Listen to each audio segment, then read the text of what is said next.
Hello, welcome everybody. Thank you guys so much for being here. My name is Felicia Lowe from SweetGeorgia, and welcome to the new year. Welcome to the live office hours for the School of Sweet Georgia. This is the first live stream of the year for the school, and I'm so glad to see you all here today. Thanks so much for being here. So let me know if you guys can see me okay, if you guys can hear me okay. This is obviously a brand new setup and getting all of this stuff organized, and yeah, we're trying out this setup here. So wonderful. So if you are joining us for the first time, welcome. These live streams are sort of an opportunity for us to kind of sit down once a month and catch up about all of the things that have been happening inside the School of Sweet Georgia over the past couple of weeks. And we didn't do one in December, so there's actually a lot of stuff to catch up on as well. We generally talk about video courses that have come out recently or things that are going to be coming up soon as well.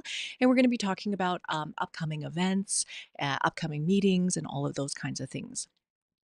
I generally will share a little bit about what I have been making and spending quite a bit of time, actually the majority of the time, we spend talking about what you have been making. So I know that many of the SOS members have been sharing projects that they've been working on, incredibly inspiring projects.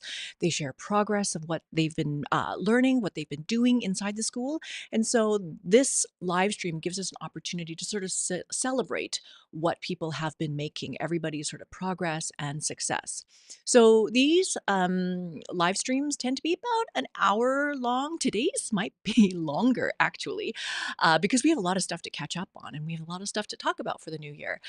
So if you can't stay for the whole time, that's totally fine. We record all of these sessions, and so they are available for you to watch later. You can watch them either on YouTube, you can catch up with them when we make them public. But you can also watch them inside the School of Sweet Georgia. We have an archive of all of those things there as well. So that is what I wanted to talk about today. Thank you guys so much for being here. So let's go and I will show you sort of the agenda for what we have going on today. So, as always, we are talking about I'll talk about what's top of mind. And so, in a lot of cases, that's kind of like events that have been happening in and around the studio, things that we've been doing. I talk a little bit about things I've been making. We'll talk about latest updates to the content, upcoming events, talk about community a little bit, and Q&A. Now, Q&A is the reason why we initially started these live office hours was to be able to answer any questions that you have inside the school as you're learning, as you're going through content. But I have found that most of the questions get asked on the forums and then are answered in the forums. And so I don't receive a lot of individual questions. But if you have any questions, you feel free to pop them in the chat and then we can talk about them as we go through. And at the end, of course, the share your wins section. So that is all about things that you have made. So wonderful. So you can see in the chat, you have Greta and Bridget, both from the Sweet Georgia team, and they are always around and available to help if you also have questions, also available to help out as well. So let's talk about top of mind. And obviously, it is January, it is the beginning of the year. I know a lot of people are planning for this year. What do you want to do this year? What do you want to make this year? And I think that before we really dive in and start thinking about what we want to make in 2024, I do encourage you to look back and think about all the things that you have done in 2023. Like, I was in a meeting yesterday with a couple of weaving friends, and we were talking about all the things that we want to make. And I know that for myself, my plan, which I'm going to share with you guys today, is actually quite ambitious. It's actually quite a lot. And I think that we sometimes get down on ourselves or we overestimate how much we can actually accomplish in one day, but we underestimate how much we can accomplish in a year. And so all the minutes that you spend here and there, they can all add up. And I think I kind of pulled together all of, say, like the socks that I had cranked last year. Like all of the socks that I had cranked. I didn't actually get a photo of all of them together. And then I started giving them away and everything. But, I had cranked socks from yarn that I had spun, and just seeing all of those together and seeing all of the socks together was quite impressive to me that, oh, wow, this is all the things that I've done in a year because I made all the gifts socks for people throughout the year and then I saved them all until the end of the year to give away. So later on, when we do the share your win section, you'll see a couple of members have done a bit of a recap of things that they have made in 2023. And it is impressive how much stuff you can make in a year. So, as we get started with planning for the year, what you guys want to make, what you want to do, I think that the best thing to do is I'm kind of directing you to this big long list of resources here, but these are the tools that we have created over the years to help you with getting organized, getting sorted out, and getting motivated for the year, getting started, and all this kind of stuff. And so I think that if you are here, if you are anything like me, uh, the trouble with being, say, somebody who likes lots and lots of crafts is you want to do everything. You want to do all the things. So many things to do, so many crafts to enjoy, so many projects to try. And I think that the big guidance, the big advice that I always give everybody, especially multi-craft jewel makers, is really um, to focus, to pick one thing. And so, one of the things that we really encourage everybody to do when they first come to the school is to write out your learning goals. What is it that you're really most interested in doing? Because when you get to the school, if you came, say, for spinning, all of a sudden you'll see tapestry classes and punch needle classes and knitting classes and dyeing classes. And all of a sudden you want to do all of the things. And so, this is something I always encourage everybody to do is really think about what is it that you really want to focus on. Hi, guys. I can see you guys in the chat. Thanks for being here today. So the first thing is this tool, this PDF that I made a couple of years ago called the Multi-Craft Jewel Maker. And it really, I feel like it details, it describes the challenges that we go through liking all of these different crafts and how we can sort of sort that out for ourselves. I have recently just updated that one with a couple of other links and fixing some things up and things like that. So if you want, you can go to that link there, Multi-Craft Tool Maker, and revisit that. And when you revisit that, you can download the PDF again. So you can kind of refresh your memory about what the course is all about. But I basically talk about how important it is to focus on one thing at a time. And there's a proverb in there, one of the first things that quotes that is in there. And it's about like, if you are trying to catch two rabbits at the same time, you're not going to catch either one. And it's a similar thing to what my mom always used to tell me. She was like, if you have one foot in one boat and another foot in another boat, you are going to fall in the water. And so basically, like if you're trying to do too many things all at the same time, you're not going to get anything done. So the idea is focus is the key. The second thing is the Epic Cloth project, which is the idea that you basically start with one big giant idea for the year, like one big project that you really want to work on. And how do you break that down into steps to achieve them by the end of the year? So that's one approach to looking at planning for what you want to make this year. The other one is called Plan Your Make 9. So Make 9 was something that came up.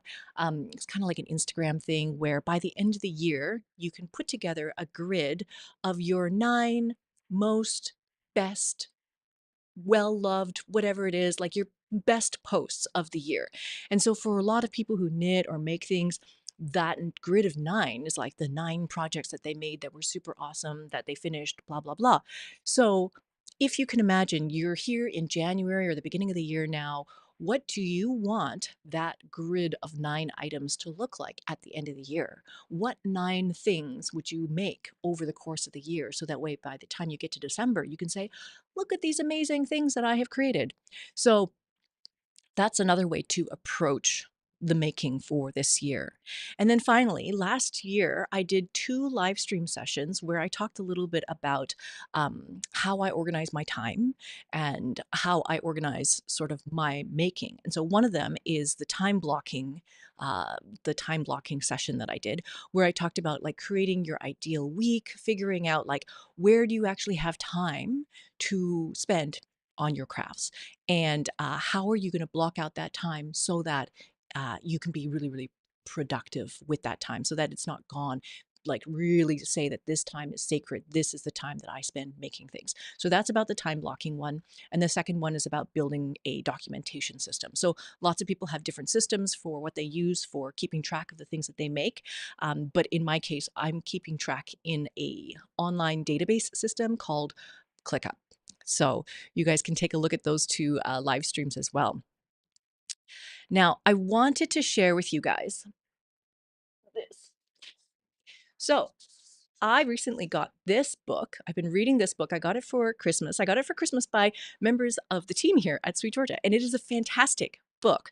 It came out actually a number of years ago, and I think I actually got it on Audible, either audiobook or Kindle. I can't remember, and then never actually read it. But this is like having a physical book in front of you is fantastic. Being able to carry it around and read a couple of pages here and there is fantastic. So this book is really great, but it is called Grit. It's by Angela Duckworth. And initially I thought, oh, grit is, being able to bear hard things and get through things and just kind of like grind through hard things. That's what I thought grit was about. Um, and in the Cambridge Dictionary, it says that grit is defined as courage and determination despite difficulty. So the idea, will you be able to accomplish what you set out to do despite obstacles, despite changes to circumstances, despite all of these things? But the thing that I like about this book is it's not just about like making it through hard things. This book kind of talks about what it means, because the subtitle is The Power of Passion and Perseverance. And so in it, she talks about how to find your passion, how to find your interests, how to cultivate your interests. And so she's saying that grit has actually this two elements to it. One of them is passion and the other is perseverance. And passion is defined not by the intensity of your interest. It's not like fireworks, like a spark has gone off and like it's just kaboom, I love this craft or whatever it is. But it's passion is defined by the consistency of that interest over a long period of time. Like it could be years, it could be decades, or even possibly a lifetime. And then perseverance, on the other hand, it relates to the tenacity to which we approach our goals. So, can you carry on doing the thing that you said that you were going to do despite frustration, despite boredom, despite not knowing if you know what you're doing, despite it being just hard or long, whatever it is? Can you do it? And so this has been a really, really great read. But in any case, she has been talking about like the three stages of finding your passion. And so the first stage is this idea of discovery. You discover that you love knitting or you love dyeing. And it's the spark of interest that is really just the beginning. And in that time, in that discover phase, you really want to just play, enjoy, try things, experiment. It's just trying things for fun. And then the next stage of your interest or your passion is to develop that.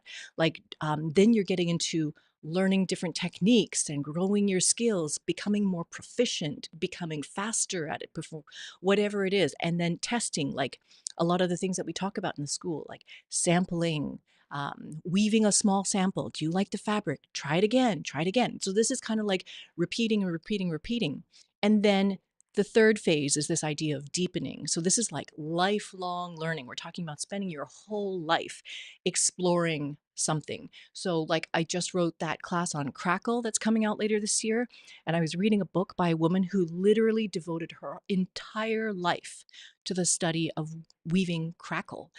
So what have you found in all of your passions that you're so excited about that you will spend time doing?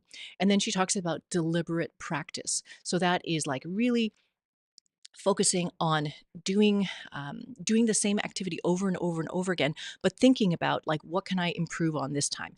Can I get faster this way? Can I be more effective this way? Whatever it is, but just looking for a goal with your practice.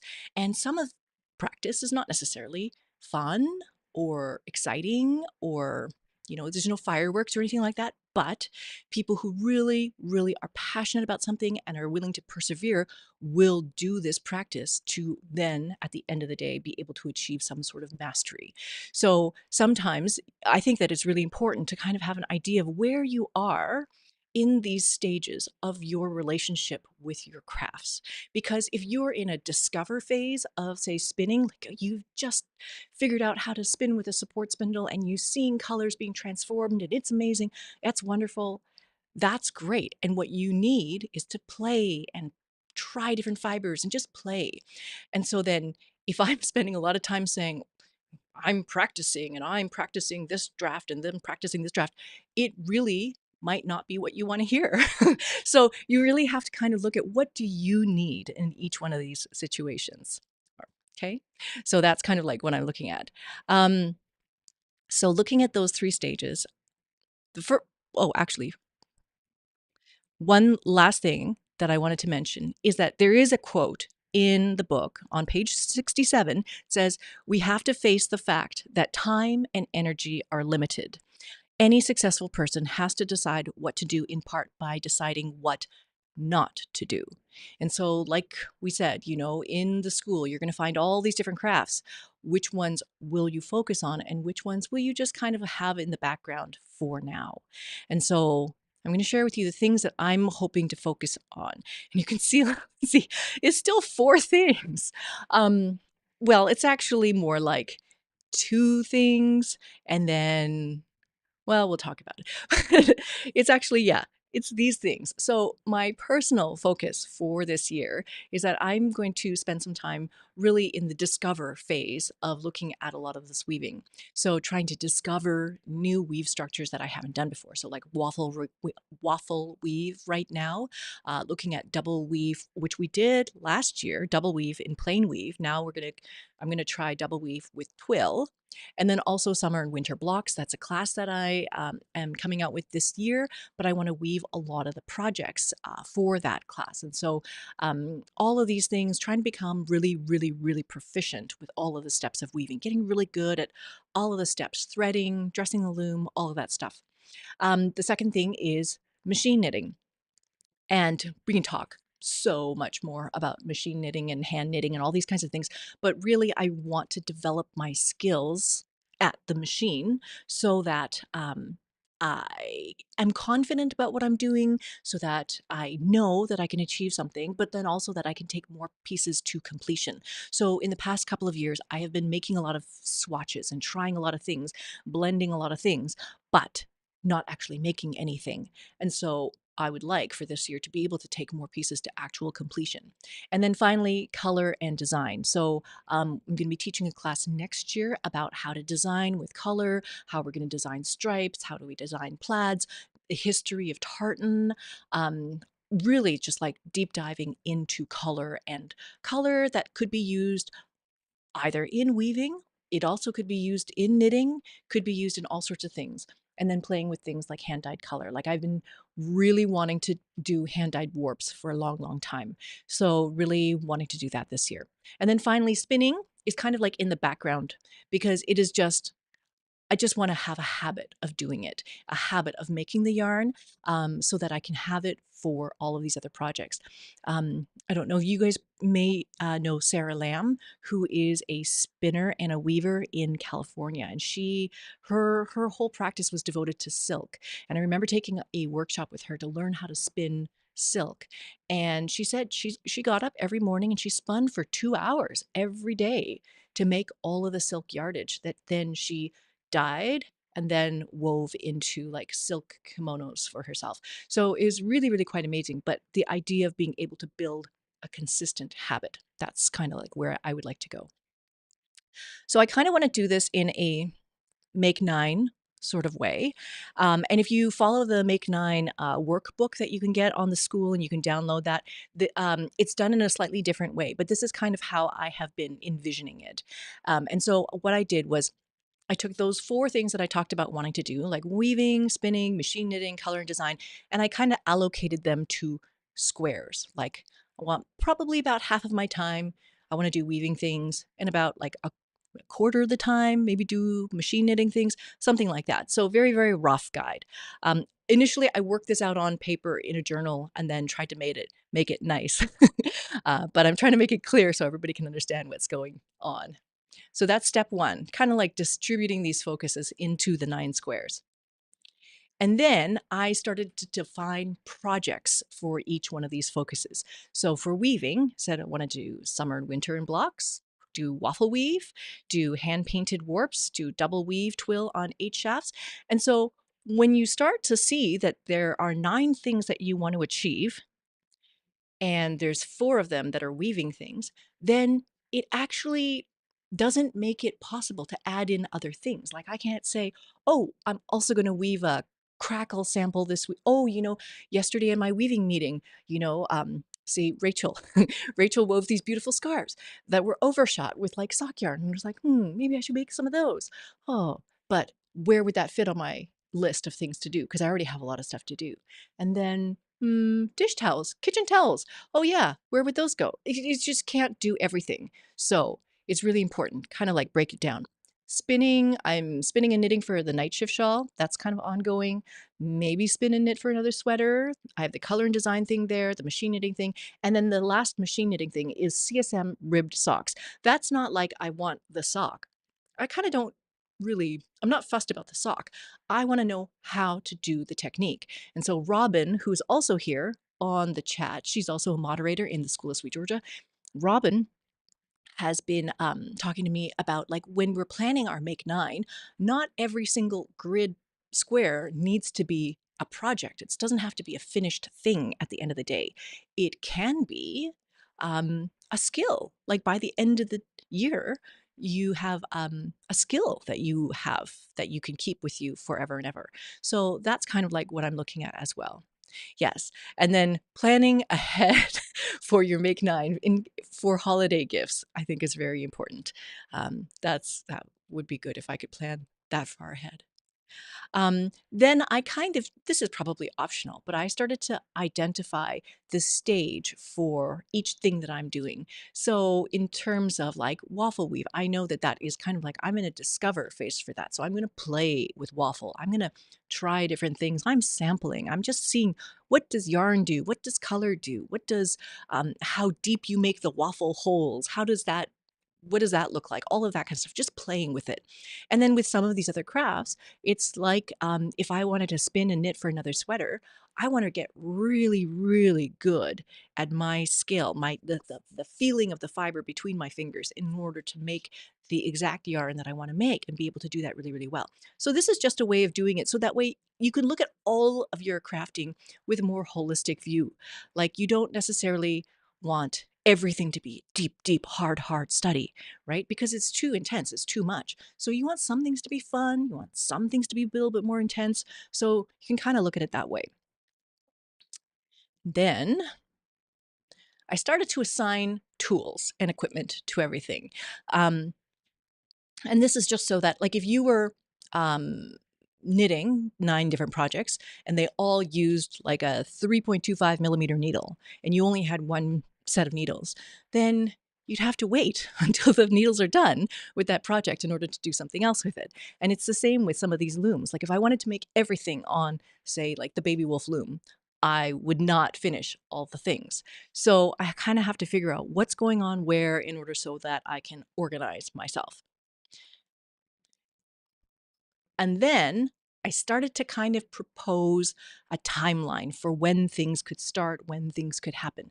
So you can see in here, I've put like February for summer and winter blocks, and then January waffle weave because I've started to thread the heddles on that and all that stuff.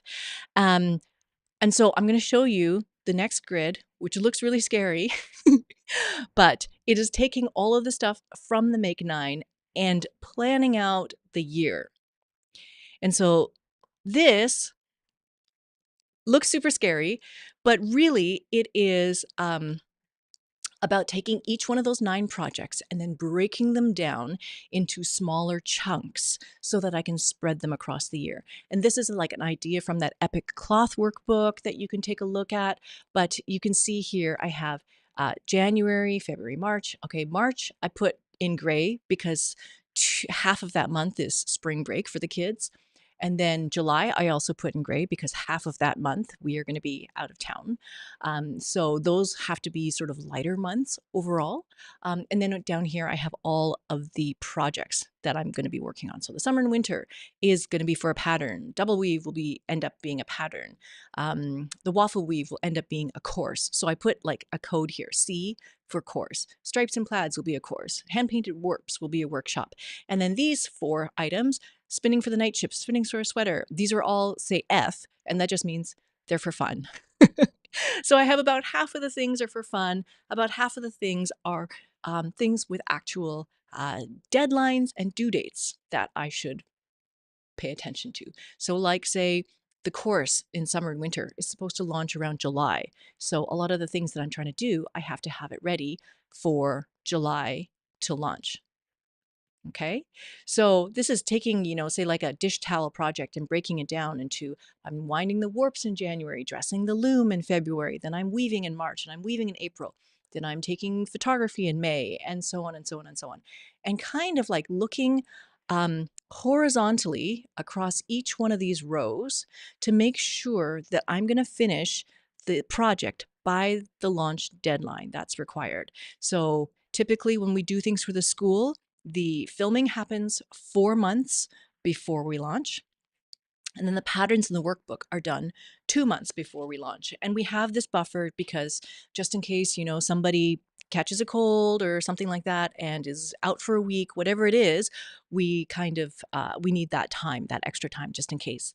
And then I also look vertically down every month to kind of have a sense if that workload is manageable. So I'm trying to make sure that, like, I'm in April sounds heavy because I'm dressing 2 looms in 1 month. Ideally, I don't really want to do that. So I'm looking down every month. So February, I'm going to dress 1 loom and I'm going to be weaving on a table loom, and then I'm going to be writing things and finishing some yarn hopefully, and then maybe working on this machine scarf stole thing that I want to try. So looking down vertically to make sure that each one of those months is manageable. For these 4 projects that are just for fun, the timeline is less crucial. It's kind of like if I start it, I can finish it whenever. They're not due for anybody. I'm just making them. So I could theoretically shift them all until later on in the year when the timeline is a little bit less heavy. But at the same time, like some of these things, I just want to have ongoing in the background, right? So when you kind of see all of the tasks broken out like this and assigned to the timeline, it really, really starts to become more apparent that you don't have time or energy for everything, for all of the things that you want to do. This is already really ambitious. This is already a lot. So the next step after this is I would say step 7 is to actually look at the ideal week exercise that we talked about in that live stream on time blocking and everything like that, and then figure out in your week, Monday to Friday or Saturday to whatever, figure out which days of the week do you actually have time to do things for your crafts. What, like, do you have 2 hours every night, or do you have like 4 hours on a Saturday morning? When do you have time? And then block that time for the things that need to be done in that month, right? So if, say, February, I've X amount of time on a Sunday, that's the time that I need to spend dressing the loom or that I need to spend weaving. These are the things to do. So look at your whole schedule for the week of how you're going to get it done. And then finally, step 8 is to kind of keep track of all this stuff in a documentation system. So either, I'm using ClickUp like I talked about, or maybe you have a bullet journal that you keep analog, like you just handwrite notes in them, or maybe you keep notes on your mobile device or whatever it is, but just keep notes about what you're doing because it's hard to remember all the things. So that's kind of what my plan has worked out, how it, like, step by step, how it's worked out from my thought process about like what I'm interested in, all the way down to like literally what am I going to do for this hour on Monday night. And so that's kind of where it is. I'm really, really interested to see if this helps anybody or if it's overkill. Could be totally overkill because a lot of people will just be like, oh, I want to start this project and I'll finish when I finish. But if you have to finish by a certain date, like, say, holiday gifts, then working backwards in this way is really, really helpful. And so you can see this is my current status. Those are the 2 cones of gradient dyed sock yarn. They are from the double sock. Oh no, they're from the single sock blanks that they have been unzipped from the sock blank. They have been made into skeins. They have been washed to get all the kinks out, and then I have wound them into cones, and they are ready to go on the knitting machine. This is like my most favorite thing right now is seeing coned yarn. But those are ready to go, and that is basically what is happening right now. So yeah, I would love to hear about everybody's plans and how you have planned your year. but that's my plan. So let's quickly talk about latest updates. And so I'm going to zip through some of these because we've mentioned them before as well. And that is that, oh, the color play, the revised or the new refreshed color play is out now. And that deck of cards, where you can mix and match different color combinations, that is going to go to the printers probably tomorrow. It was a pre-order for those cards. So if you want some, let me know. Because part of it is like, I just had no idea how many people might want some of these. And so I'm going to order some tomorrow. The next one is spin a braid 5 ways. I love this photo. Like in all the previous photos, we've just shown like one skein. And these skeins are all spun by Kim McKenna. They are beautiful. They feel amazing. And I'm really, really glad that we finally got to have a picture of all of them together. But it's one hand-painted braid, and then she has approached that braid in 5 different ways to get 5 completely different kinds of yarn. It's absolutely, absolutely gorgeous. So I'm really, really looking forward to that class. That's coming out very, very shortly. We also have crochet textures that's going to be coming out very shortly. And so you can see here, Charlotte's teaching a bunch of different ways of making puff stitches, popcorn stitches, all sorts of things like that, and then applying them to a shawl. So there's a shawl pattern called the Vivi shawl, and it's very, very, it's cool because it's a top-down triangle shawl, but you can replace the stitches with any one of these textured stitches, change the yarn, change the gauge, change the hook size, all of these things, and create all these different shawls from one single pattern, and just swapping out these things. It's like changing up some variations and creating all these different shawls. It's neat. I encourage you to try that. I really wanted to do it, but I couldn't add it to my list. I have too many things going on already. This is Overshot is going to come out soon as well. So the Overshot class that we filmed is currently being edited right now by Kathy and will be ready very, very soon. This is a Q1 thing that we're hoping to do.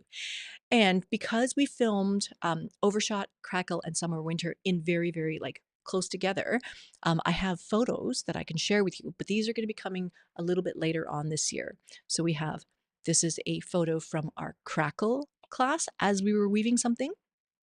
Crackle is so cool. It's so, so cool.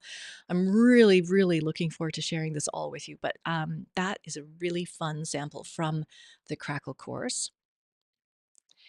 And then you can see it's about weaving blocks with all those very distinct blocks of color and all the different ways that color can mix and blend. It's really, really neat. Thanks, Helen. And then we did summer and winter. So summer and winter, when we filmed it, it was meant to be very, very clear. I wanted everybody to be able to see up close what's going on in the fabric. And so we're using just beam as the sample for when we're weaving summer and winter, just for the demonstration, because I wanted the camera to be able to get up close and see this is what is happening with the pattern weft. But what I'm doing is I'm going to be winding warps for summer and winter kitchen towels, which will be a little bit of a finer gauge. It's going to be using 8-2 cotton. And so everything will be a little bit smaller. But again, it gives us a chance to play with color, play with blocks, play with all this intermixing and all the things that can happen. So those are some of the things that are coming up soon. I need to retire too. We could all use more time to make all the things. So upcoming events, I wanted to share with you our calendar for February. So we have started to kind of like streamline our calendar a little bit. So you can see here, our Taking Back Friday is a live stream session that we do for YouTube. It always happens on the second Friday of every month. And then our live office hours is typically last Thursday of every month. Again, live stream. And then in the past, we have had Crafternoons with Robin. She does the first Monday and the third Monday of every month at 10 o'clock Pacific Standard Time. So that's a morning Crafternoon session. And that is really just like a casual session. Bring whatever you're working on. And then we are going to start doing these other very focused meetups. And I'll talk about that in a second. But it's going to be Monday 5 p.m. Pacific Standard Time, and then and then another one Monday, 5 p.m. Pacific Standard Time. Okay.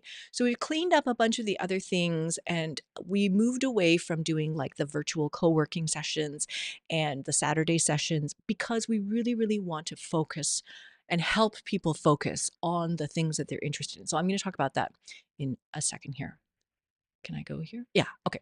So focused meetups. So maybe a couple of years ago, we were running study groups, and study groups were really, really intense. It was intense study. We were all really focused on studying the same thing, but there was a lot of learning that was happening out of that. And then when study groups, they had a time deadline. I mean, like they ended. And so all of that conversation that would happen about, like, say, natural dyeing was huge. We all did natural dyeing at the same time. And then when the session of natural dyeing study group was done, then we all kind of stopped talking about natural dyeing. And so I think what we want to do is we're going to try these focus meetups for this year. So it's less formal than a study group and it doesn't have the time. There's no end date to these things, but it's a little bit more structured than, say, like the casual crafternoon meetups. The casual crafternoons are bring whatever you like, bring whichever craft you're working on, and speak up if you want to. Don't speak up if you don't want to. All of these kinds of things. But we want to try with the weaving and with the fiber prep or spinning, to have like really, really focused conversations about things that you happen to be working on, about weaving or about fiber prep. And one of the things that made us think of this is that, like, I was hosting the virtual co-working study groups, virtual co-working sessions, and it was great seeing everybody come on Fridays and we would meet and I would weave or I would thread, or like that overshot inlay stuff that I have on the photo here. That is what I worked on for one of the sessions of those virtual co-working sessions. But then we wouldn't really have a chance to talk about the things that we actually did.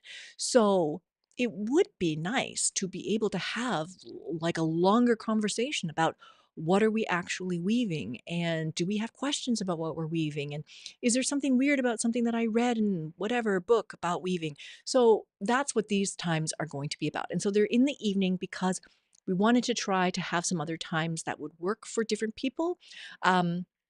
But again, we are looking to, uh, like Nina, please let us know if there's a different time that's better for you, and then we can definitely work around that. But right now, that 5 p.m. time is while my kids are at activities, and I can run here and then be on a call and then run back to pick them up. So that's what we're going to try this year. And then I have here Crafternoons. So Crafternoons hosted by Robin, who is in the chat right now. And she has these great, super chatty, really lovely meetups with everybody. And everybody just brings their projects and they talk about anything. And it's nice. It's really nice. For community, just a reminder that all of our conversations about the course content, and things that we're making, things that we want to share, things that we've made, all of these kinds of things are really in the community. The community is very, very active and full, and lots of inspiration happening in there, lots of learning. So I do encourage everybody to go and visit the community. That's also where you're going to find all of the uh, upcoming events, where all of those are going to be listed as well. And then we have the Discord chat, which is also kind of like it's a more like it's a chat thread of all of the different topics. So say you can go to like the spinning channel and then see all of the conversation about spinning, or go to the weaving channel and everybody's talking about weaving. And this one is not specific to SOS members. It's a little bit more open. So anybody in sort of like the world of fiber arts who's interested in stuff that we're doing at Sweet Georgia can join this. But you will see many, many of the school members on Discord chatting and sharing and all that kind of stuff and helping each other. So it's really been nice. And the last thing, like I mentioned, is if the times don't work for you, I encourage you to suggest or propose another time. And maybe other people in your time zone can all join and connect in the same Zoom room at the same time. So we do have this. It's an always open Zoom room. So if you go to that page, you can set up your own time, say like mornings at 9 o'clock in Germany maybe work better. So then a whole bunch of people at that time zone can all join in the same time and have that chat. So in any case, that is available for everyone as well.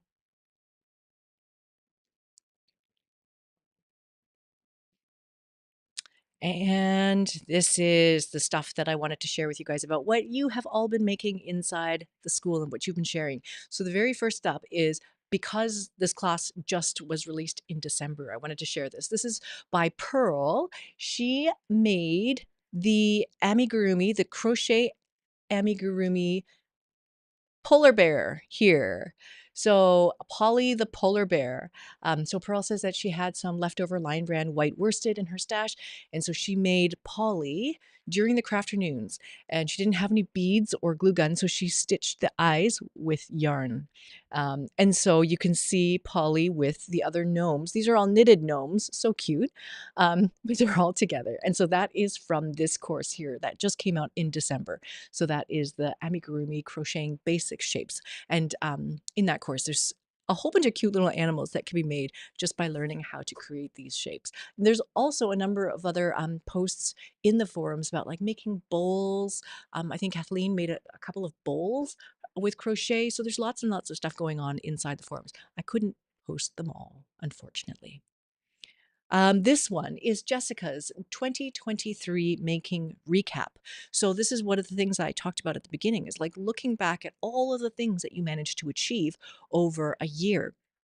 And so this is just one of the projects of Jessica's whole big long list. So you can go and check out the thread here. But she's posted a ton of photos of all the things that she's made, knitted things, and these hand-woven things. This is a blanket that she wove, and it is using that double weave technique that we talked about to make that double weave blanket. So it's looking really, really cool here. And then Alyssa. Alyssa also has a learning plan and has been updating that. And so I want to post this for two reasons. Because A, she has a learning plan that I do encourage you to go check out and see what she's up to, see what she's interested in learning. She's like lots of different goals. So she said what she wants to learn a new weave structure, and she tried out waffle weave, and she made a set of kitchen towels. It was super fun to do it. But she said, I should have sampled, but didn't. Oh boy, was I surprised when they shrunk 25% in width. So I learned a lot from the project, and also found out that I love making dish towels. So that's one part of her learning plan. And another part was that this summer I took a machine knitting class and fell in love with it right away. So she said, I think a knitting machine is in my future. Um, there's a couple of things on her learning plan that she's working towards this year.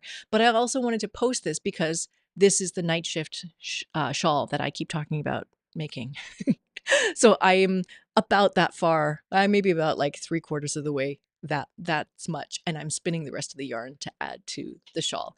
But if you don't know the night shift shawl, that is what it is, and it's really lovely. And yours looks fantastic. So congratulations, Alyssa. Next up, I have Leanne. Leanne has this beautiful photo of this fiber that she's dyed. There's a number of posts that you can find in the forums where Leanne has been sharing about dyeing. She's been sharing about spinning. She said she started dyeing yarn almost 2 years ago. She fell instantly in love and had this kernel of an idea that this could become a thing for me. And so, in the past couple of years, she's learned to spin. She's developed this passion for fiber, and learning to blend fiber, learning to dye fiber, all of this kind of stuff. So this colorway is beautiful, and I wanted to share this. She says that it's from a photo of blue cypress fruit, and so I have the photo here. You can see this is the photo that served as the inspiration for this colorway. I think it's brilliant. It's a fantastic. And Leanne says that it's reproducible for her now. And I think that she's also dyed the same colorway on yarn as well. Really, really lovely. And just so much learning, so much exploration. This is like, it's that discovery phase, is that spark of excitement, of interest, and now like taking notes, practicing, creating reproducible colorways. It's like developing the skill, deepening the interest, all of this kind of stuff so that it can become your thing. So I do encourage you to check out Leanne's post here. And yeah, she has a bunch of yarns on there that are hand dyed that you can check out. But that's really lovely. So thank you for sharing that. There's the photo. And then another one that is dying. This is from Christine. Christine also has on this thread a whole bunch of yarns that she has dyed, and the post is called Winter Yarns because she's saying that now that it's winter and now that it's cold and now that um, they're inside, she wants to spend all of her time dyeing yarn, and so she has a whole bunch of different skeins. She's dyed um, uh, like a color progression, kind of like a color wheel sort of thing. And also these sock blanks. So she said, for the gradient cake projects, I used double knit sock blanks so that I would have two matching gradients at the end. And so for these rainbow gradients, she used twice as much dye as she had originally planned because she really wanted them to have these intense jewel tones. And they look amazing. Really, really beautiful. Like those are my colors. And then if you continue and follow along with that thread, then she goes in and she actually shows photos of her weaving, and she's weaving on a giant production AVL loom as well. So yes, I do encourage you to go check out Christine's work. It is lovely.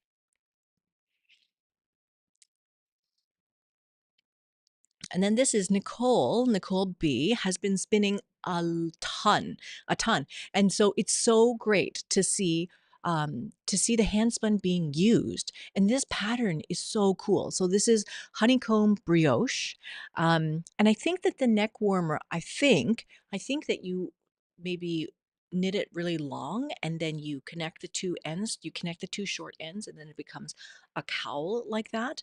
But yeah, this is really lovely. Seeing the gradation of color and especially that particular texture, that honeycomb texture is so, so cool and very, very warm. It's going to be super insulating. So I love this. It's great inspiration.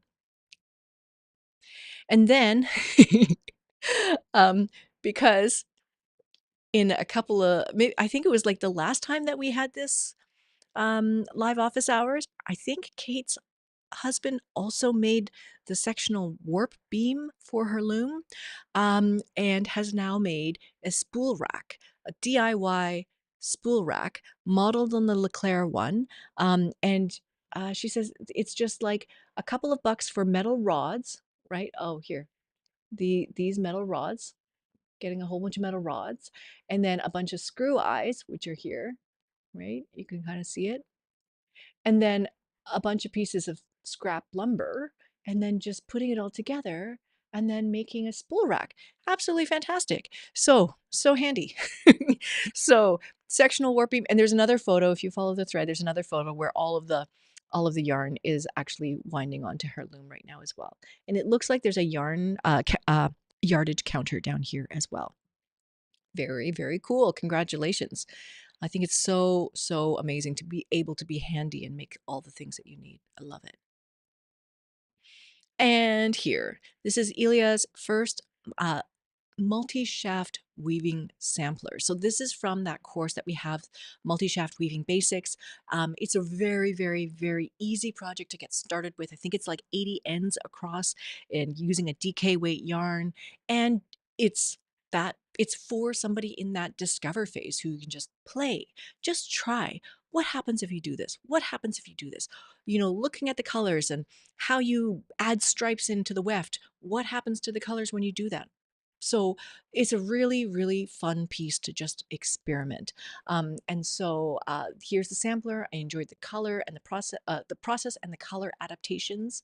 And I was having a problem with side warp threads not catching during twills, and improvised with locking. So yes, that is what floating selvages are for.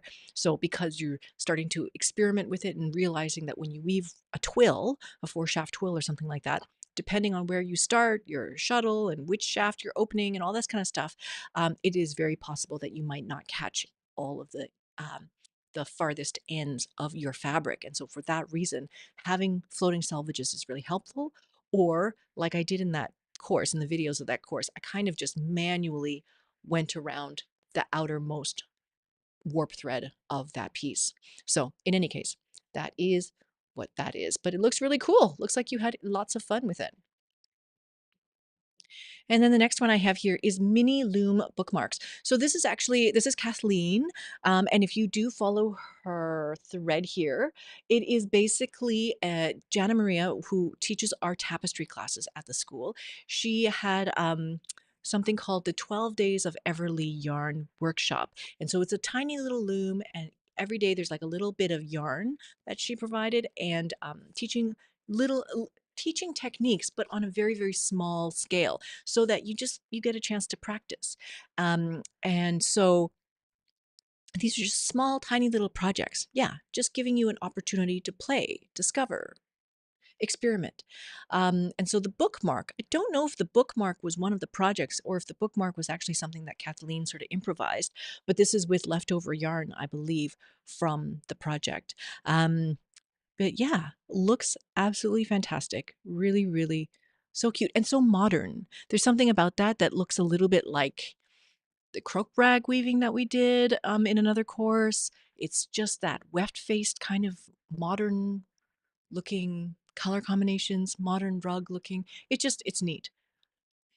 And yeah, a bookmark. It's a great idea. It's a great way to practice something. And here is Cherry has woven a plain weave scarf. And she says, I finished a basic tabby scarf using lace weight yarn that on the skein was remarkably soft and subtle. However, my woven tabby felt stiff.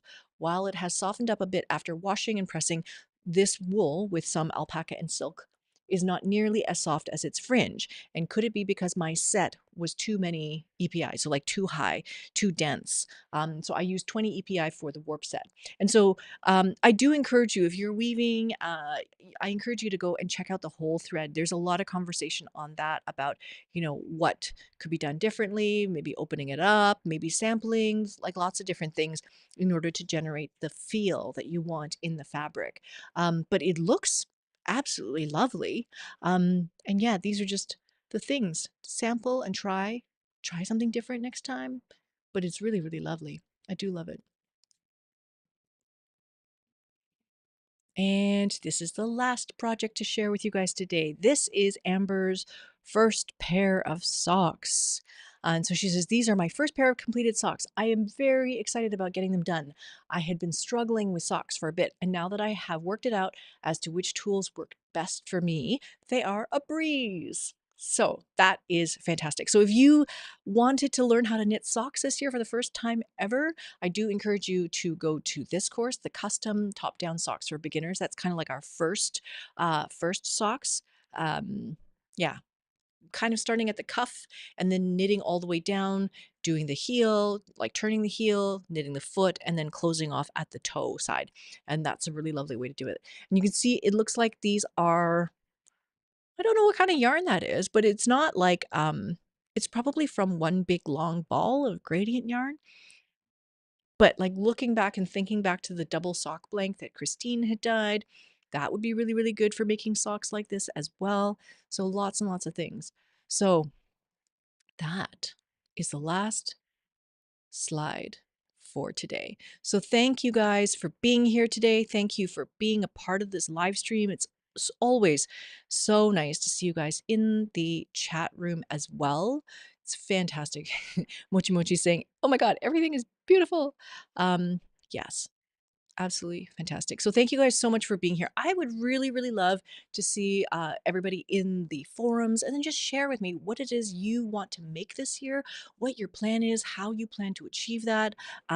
Like the background of, yeah, there's so many things that I would love to be able to make it too, but really having to stop and mm, be a little bit brutal about saying yes to certain things and no to other things. It's very hard when we want to do all the things. And yes, making waffles. I'm the the class that I'm going to write is going to be called Waffles and Honey.